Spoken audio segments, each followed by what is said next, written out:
Yo, what's up mga kaibigan? Nali na tayo magkwentuhan. So, opisyal na ngang nag-opt out si LeBron sa kanyang kontrata sa Los Angeles Lakers, dahilan kung bakit siya ay papasok na sa free agency.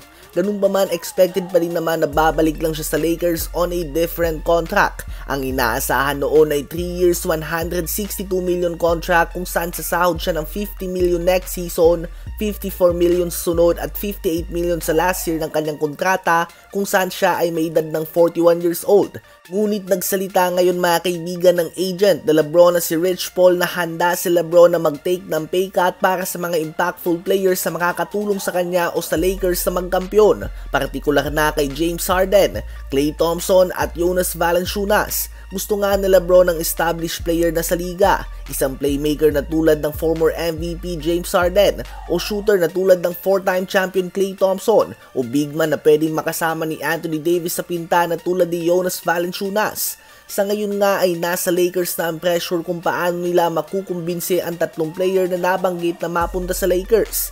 Handa na nga si LeBron na mag-take ng pay cut. Ganun pa man kung bigo nga ang Lakers na makakuha ng isa sa mga player na nabanggit ni Rich Paul, pipirma pa rin nga siya ng max contract. So for the first time since being part of the Miami Heat, si LeBron nga ay handang mag-take ng pay cut. Nagpapakita lang nga ito na gusto niya talaga na magkampiyon, lalo na ngayong kasama na niya ang kanyang anak. Ano ba masasabi niyo tungkol dito? Ngayon ay tumungo naman tayo kay Paul George. For weeks nga ay ando ng mga rumors tungkol sa posibleng paglipat niya sa Golden State Warriors. Ngunit ngayon nga ay pwede nga natin itong kalibutan dahil wala ng chance ang Warriors na makuha siya dahil nag-opt out na nga siya sa kanyang kontrata sa Los Angeles Clippers, making him a free agent. At dahil dyan ay out na nga sa usapan ng kanyang pagpunta sa Warriors. Dahil ang chance lang naman ni Paul George na malipat sa Warriors ay via sign and trade deal sa Clippers. Naibalita na din nga ni Shams ng The Athletic at ni Woj ng ESPN na makikipag-usap si Paul George bukas at sa Lunes sa Los Angeles Clippers, Philadelphia 76ers at Orlando Magic.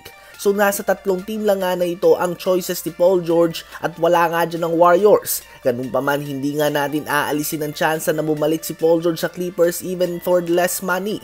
Given na taga LA nga siya, andito ang kanyang pamilya at kung naaalala nyo nga ay may pa-show pa noon si Paul George sa ESPN kung saan inaasahan ng madami na i-anunsyo na niya ang paglipat sa Los Angeles Lakers only for him to resign with OKC Thunder dahil heavily valued niya nga daw ang friendship niya kay Russell Westbrook. Ngayon nga, hindi natin aalisin ang chance na it can be the same case. Sa ngayon ay nakatutok ang lahat sa free agency decision ni Paul George dahil magkakaroon nga ito ng domino effect sa buong NBA.